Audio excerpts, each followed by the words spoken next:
Blair is rumoured to be a sovereign knight of Malta, whilst Bush is confirmed as being a knight of Eulogia, his title bestowed upon him whilst laying in a coffin at the Skull and Bones Secret Society headquarters at Yale University.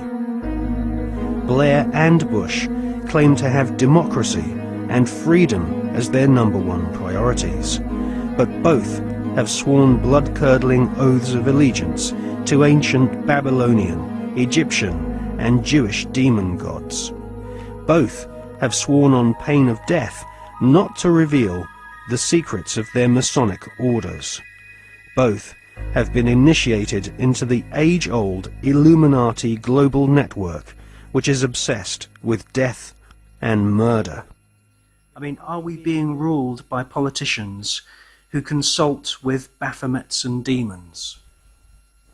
Yes, we are. The way the world is structured is like a compartmentalized pyramid, and it's pyramids within pyramids, like Russian dolls, one doll inside a bigger doll inside a bigger doll. So you'll have a compartmentalized pyramid that is the British government, for instance, where the people at the bottom don't know what the top is really going towards, what the agenda really is. Just as in in a bank, you've got a bank, and the people at the bottom of the bank who take the checks over the counter, they don't know what's going on above them, and they don't know what's going on above them. And eventually, in all these pyramids, you have a tiny little number of people at the top that are actually the only people that know how the whole game fits together. Everyone else is just playing their part in ignorance.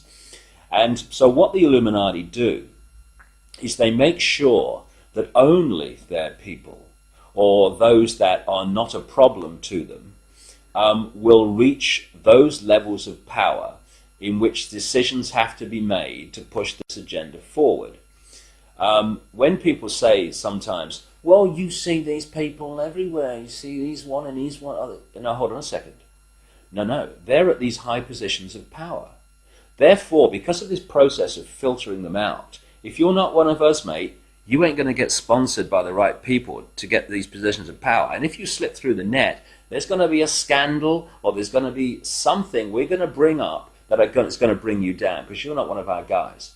And so therefore, the ratio of people who are into these dark satanic rituals, etc., to positions of real power in the world are very, very high compared with the general population, where it's nothing like as high, of course.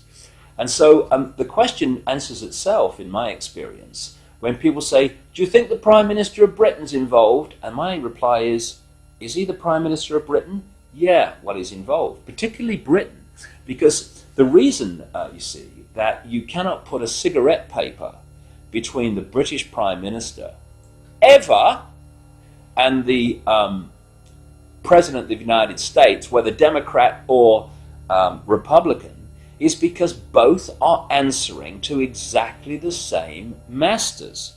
And Blair and Bush, who are gophers, I mean, the real power you don't see. They're just, they're on public display, they're still at gopher level.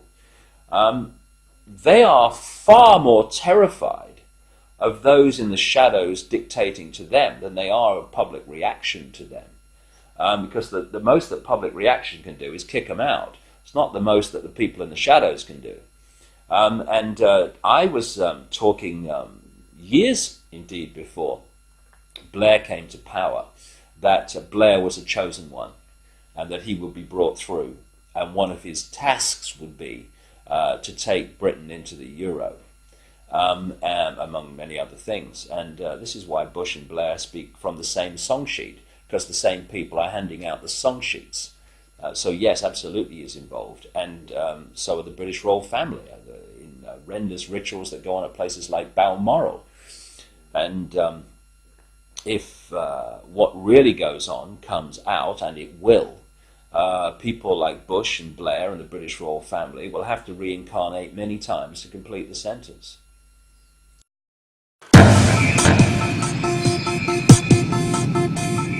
Okay, let's do it. Okay, let's do it.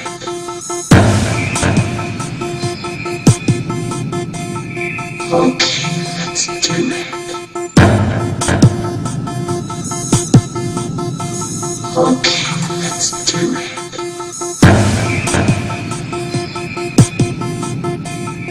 Okay, let's do it. Okay, let's do it.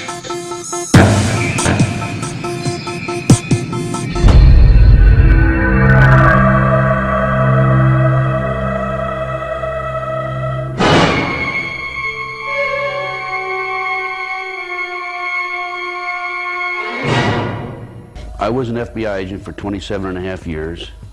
At the time of my retirement, I was the senior special agent in charge of the FBI Los Angeles Division. I have been qualified in the courts as an expert on cults and satanic ritual abuse. I have information from various sources that judges, law enforcement, prosecutors, attorneys, doctors, and many prominent individuals, including actors, actresses, professional football and baseball players, are involved in these type activities.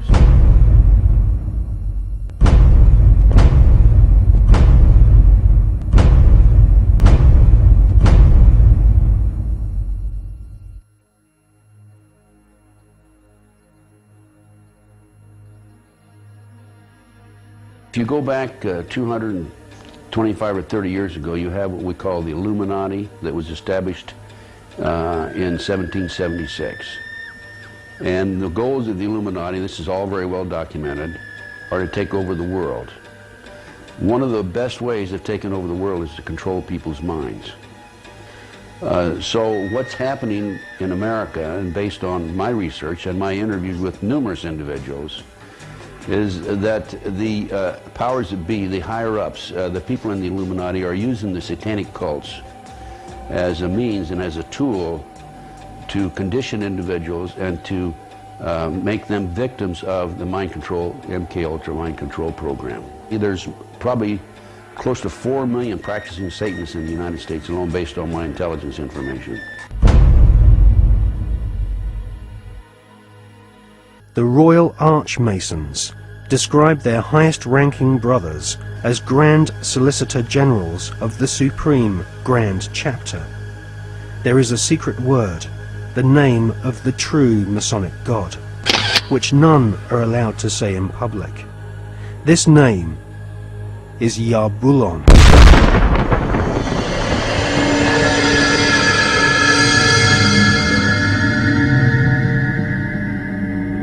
The Masonic God is not the same God of the Bible, which the Masons call Adonai. Yarbulon has been described by Christian minister Canon Brian Brindley as an unholy compound of the Hebrew name of God, Jehovah, with the heathen names for Baal and Osiris. The highest ranks of Freemasonry utter Yarbulon as the one sacred and mysterious name of God. Yarbulon is a tripantheon Masonic god, in part deified as the historical Baal, which the Oxford English Dictionary confirms as being a Hebrew word. Baal is the chief male deity of the Phoenician and Canaanite nations. To the tribes of the Old Testament, Baal was the devil himself.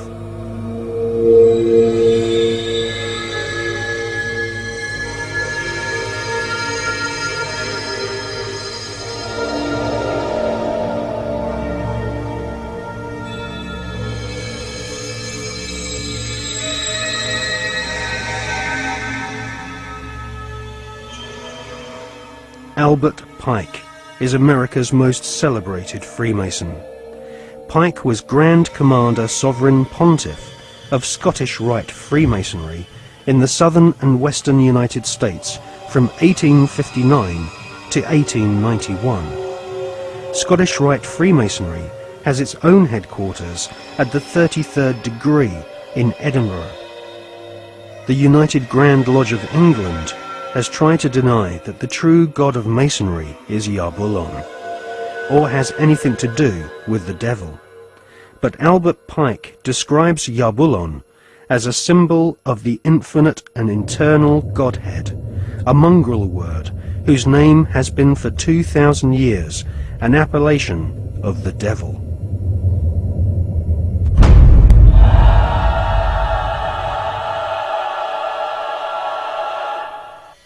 On the 14th of July 1889, Albert Pike issued these instructions to 23 Scottish Rite Supreme Councils throughout the world. We worship a God, but it is the God that one adores without superstition. To you, Sovereign Grand Inspectors General, we say this, that you may repeat it to the brethren of the 30th, 31st, and 32nd degrees.